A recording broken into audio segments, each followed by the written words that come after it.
Welcome to the HbyJ way, the HbyJ way. I'm your host, Harley J. Let's jump right in. Okay, what's up? Welcome back to the Harley J Way podcast. We are here with My name's Lawrence Gray. Happy to be here. Lawrence. Tell the audience about yourself. Who are you? What do you do?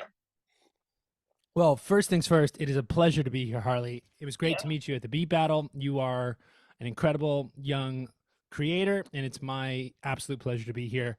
Thank you. I run a company called Young Producers Group. We teach music production and technology in middle and high schools in person in LA, but the vast majority of our work these days is providing curricula and professional development to teachers and schools all around the country. We basically show young people how to write original music in the styles that are relevant and meaningful in their lives.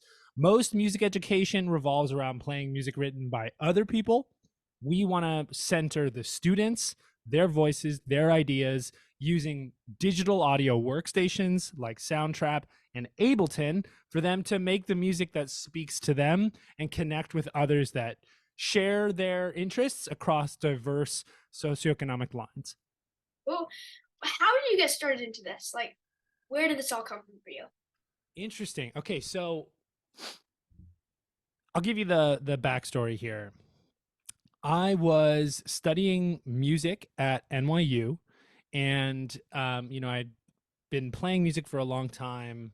Um, been very passionate about music for my whole life, but I was kind of not the music industry to me was not so interesting when I was studying music in college. In my senior year, I was brought in by a friend who was studying social work. She was getting her master's, and part of that was doing an internship at a restorative justice facility in Brooklyn. So I'd also grown up working with kids. Every summer, my parents were like, "You're getting a job." And I always worked at summer camps, and I always liked working with young people.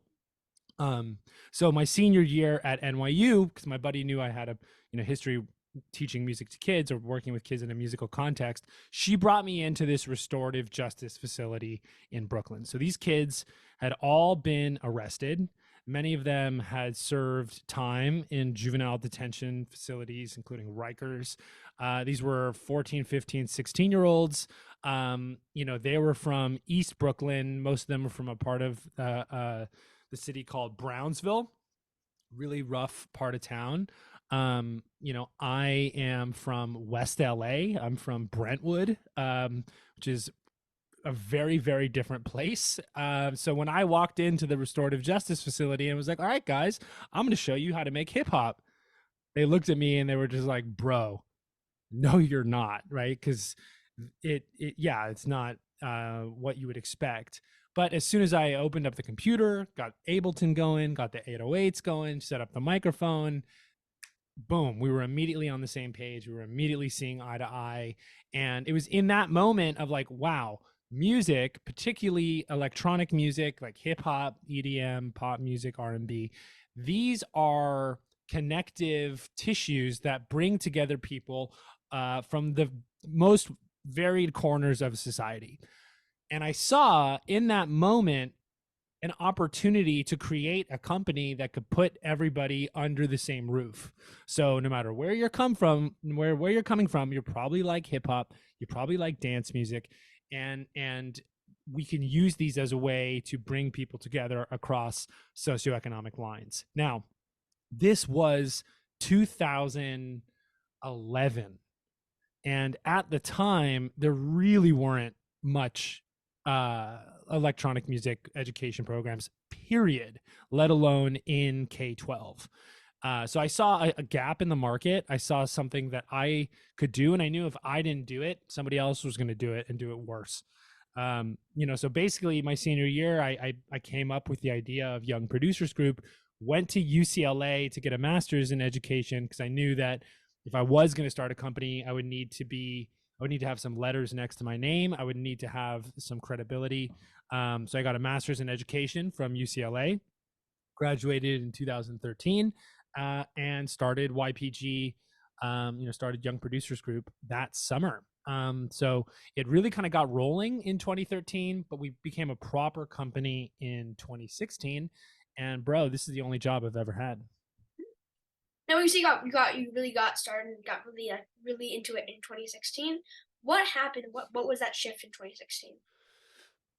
Um, I mean, well, basically, what happened in 2016 was I moved away from being, Lawrence Gray doing business as Young Producers Group. I had a DBA, is what it's called.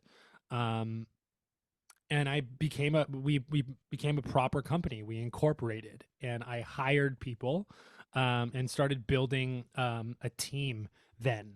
And we've been growing the human side of it ever since, and we've got a really solid crew of folks that I'm very proud to work with every day. Cool. So, for anyone who wants to create music or create a song or create whatever they want to create in the music space, how do you say someone should go and to get into that? What is the process of getting into that world and actually creating that first song? What a great question. Um, I want to be clear that there is no one way to do it. Yeah. Each person is going to write music in a way that is individually meaningful for them. And I think if you are following, a set of instructions written by someone else, you're doing yourself a disservice. I think the best thing for you to do, the first thing for you to do is pay attention to what you like. What type of music, what type of singing, what type of guitar playing, what type of synthesizers, what type of instruments speak to you. And I think that's really, our one of our curricula is a music appreciation curriculum. And the whole point of that thing is to get at the question, why do I like the music that I like? And I think that's such an important place to start before you even, touch a keyboard or set up a microphone. Is trying to really look inward and get in touch with who you are, what your tastes are, and what gets you excited, what fills you with energy. Because whether you are recording on your, phone voice memos app, or you've got a $10,000 microphone, the energy that you bring to it, the feeling, the intensity, the spirit that you bring to the recording process is going to come through, and people are going to connect to that. So I think that's really the most important thing. Now, once you've kind of crossed that spiritual line and get in touch with yourself as an artist, then we can begin to actually think about a couple different paths that you can take. In 2024, we have more tools available to us to be creative than in all of human history.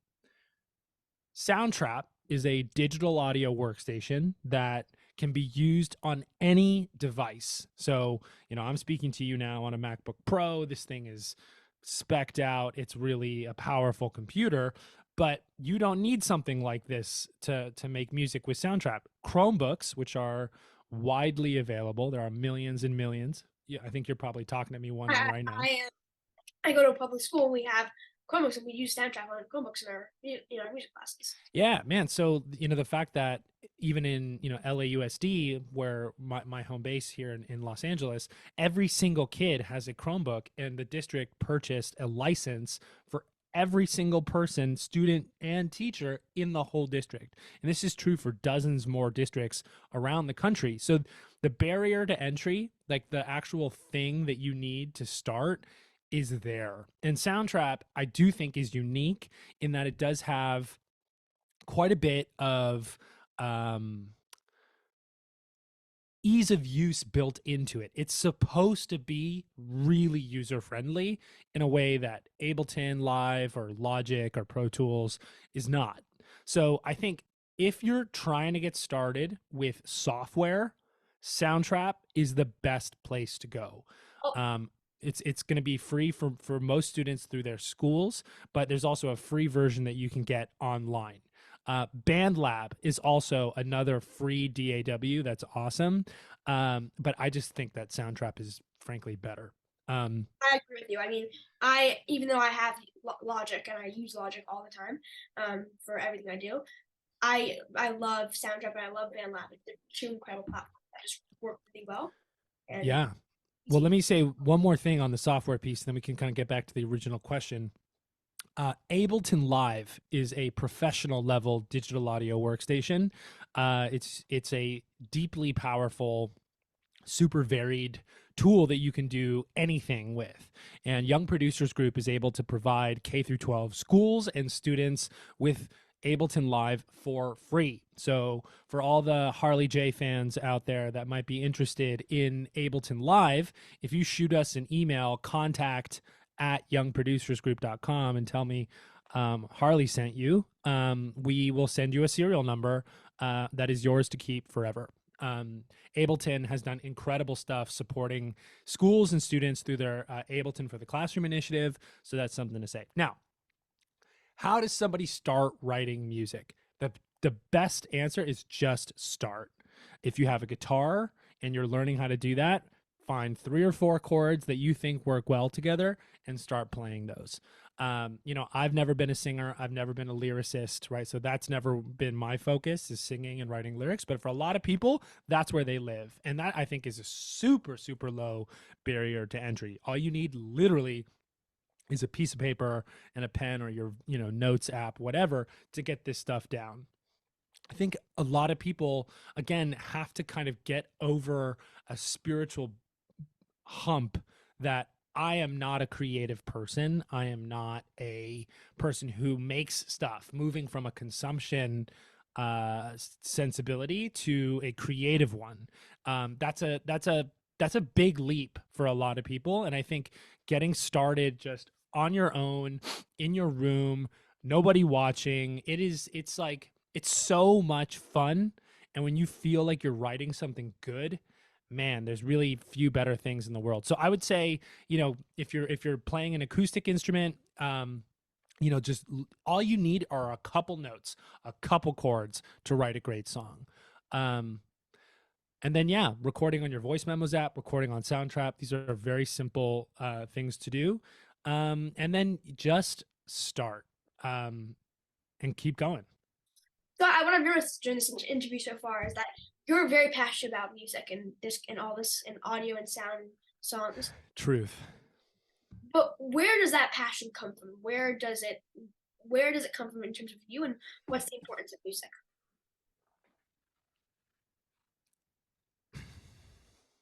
Okay. Where does my passion for music come from? I think on the most fundamental level, I don't know. Um, why do we love the things that we love? I think there are a lot of things at the base of it that I can't fully explain. I mean, I've always been surrounded by music. I think it's something that just I connect to on a level that is subconscious. But what I can say is there have been a few experiences in my life that I've had in musical contexts that um, have changed my brain chemistry, right? Have altered who I am as a human being, and I think really like, not to say that like, oh, I went to this concert and then after that I was obsessed with music. I think what it did is it just like really solidified for me that this is at the core of who I am. And I think, the moment for me that really sent it into the stratosphere was when I saw Daft Punk at Coachella in 2006. So I started playing guitar when I was 10. I got a guitar for my birthday, and like, I'd been making music all of high school, so I was already deeply, deeply invested in it. The creative process, making music with friends, like those experiences are so powerful and really shaped who I was growing up. But then, like being in a situation like that, that show, other shows, like I've been to a club in Berlin called Berghain, which is pretty well known, and saw some of the best techno I've ever seen in there. It's just music is a way to tap into pure energy, pure in the moment experience.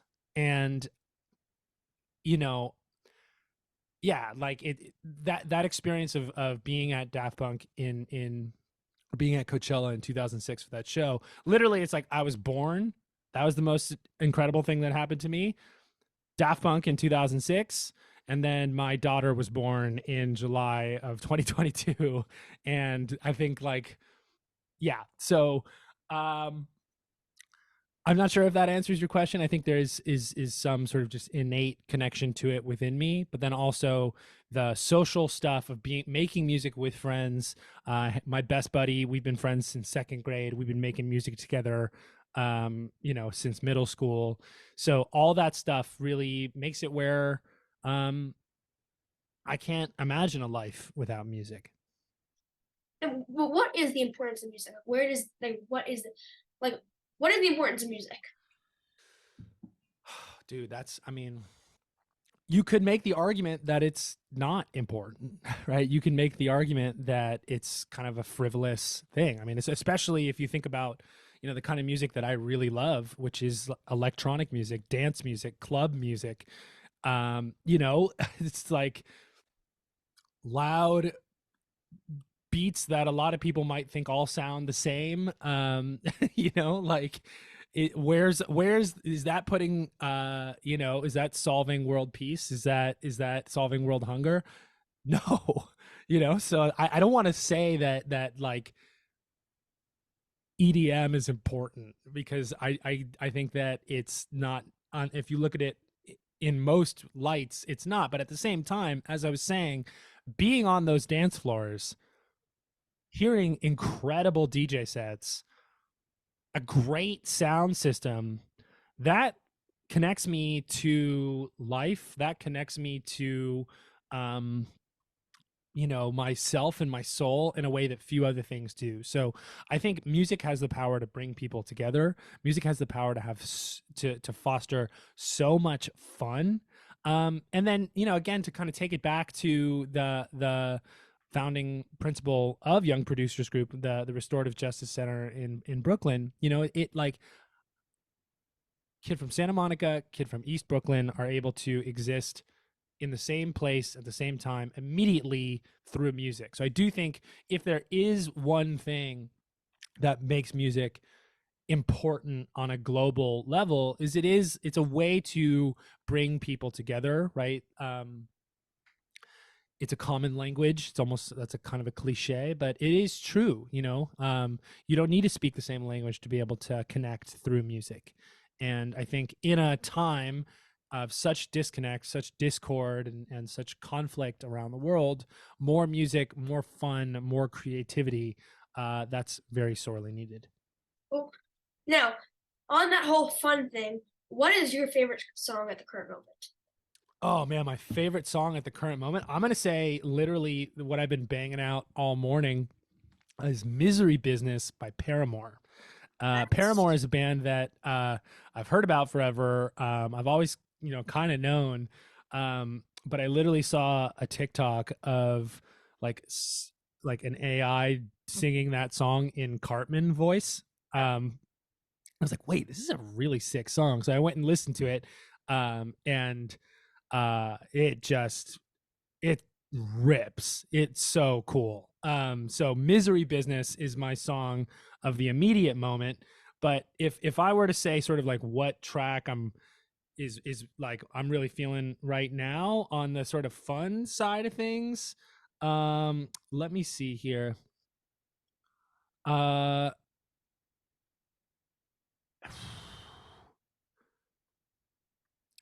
I mean, dude, there's so many. There's a producer DJ named Joel Corey that makes some very jumpin' club music. He has a track called Drinkin', that is takes a Chance the Rapper chorus and puts it in a club context.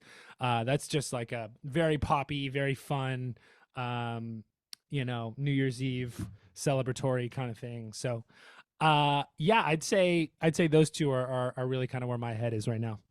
cool. Okay, this is a little controversial, but All Apple right. Music or Spotify? Oh, I'm Spotify purely.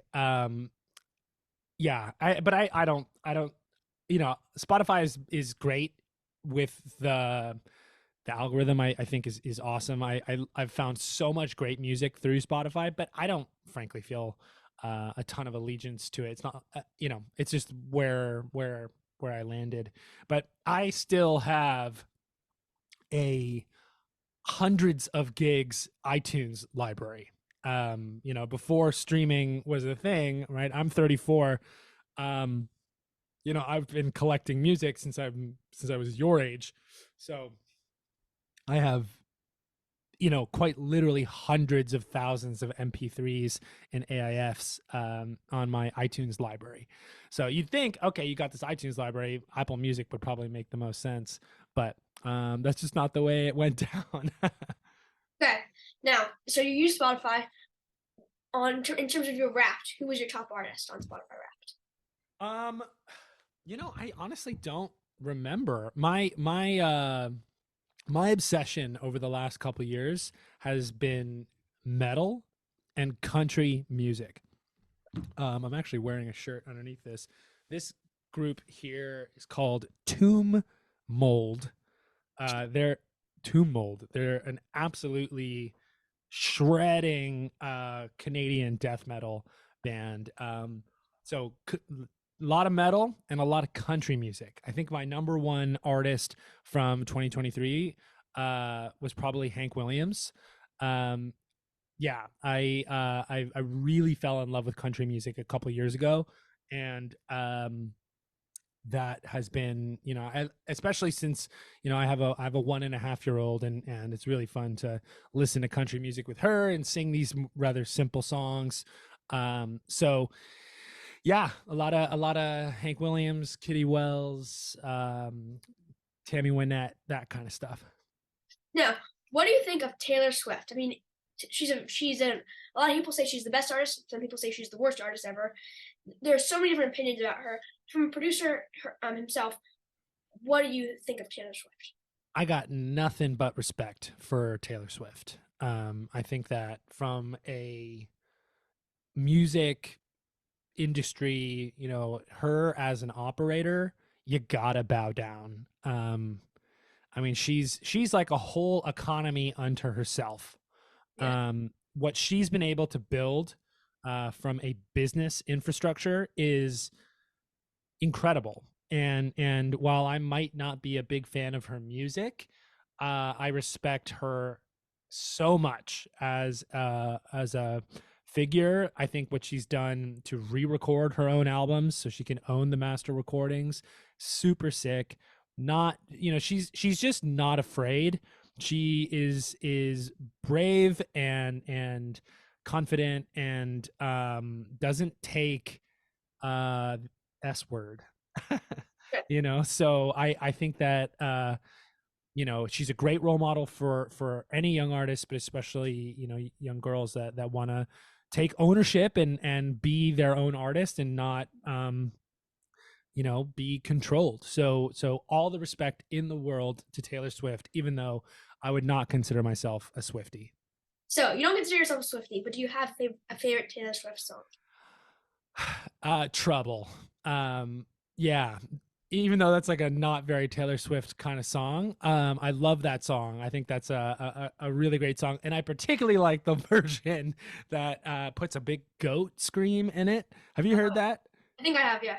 Yeah, if you just search, Taylor Swift Trouble Goat, you'll have a laugh. It'll be good. Okay, so final question of this entire interview. What Okay. is one piece of advice that you would give to anyone who is starting out in the music industry, more if they're like, kind of young, on the younger side, but even if they're on the older side, no matter their age, really, what is one piece of advice you would give?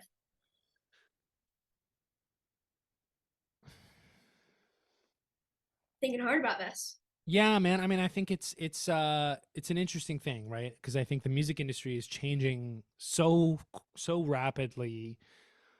Um, what I would really say more than anything else is it's really two things. Okay, I don't think I can do just one. The first is write your own stuff, write music, get in touch with your creativity. Being able to make your own things and operate your own machines and be self-sufficient is so important. Now, that can go in a million different directions, right? If you learn how to record yourself, you can serve as an engineer for other people. If you learn how to mix your own music, you can be a mixing engineer for somebody else. You can be a songwriter. I think really getting confident in your own skills, developing your own skill set. I should say beyond just the composition, but put in the time. No one's going to do that for you. I think, work really hard on developing your craft. And then the second piece is you can't do it on your own. Build a network. And I think this is it's an interesting thing, right? Because your friends, your network, your crew, that really matters from a career development perspective. So I would, I think the more that you can be developing a group of trusted allies, whether that's other artists or people that are more interested in the industry side, or just fans, people that think your music is cool. You can't, I think a lot of times producers, a lot of times artists, as they're working on their craft, lock the door, come out years later, and I'm like, I'm so sick, I'm so good at this, but then they're kind of a little island. The connections that you build, the network that you foster is going to be just as important as any of the skills that you develop. Yeah, and I think like don't fall out of love with it. Staying connected to the love and the joy of writing music is so important. Um, yeah, so I think really those two, and especially the third thing of keeping connected to that pure energy that I was talking about at the top. Um, if you're doing those things, I can say for sure that you're going to have a good time. Everybody's journey in the music world is unique, and I don't think that there is one path. It is each person is going to take their own journey.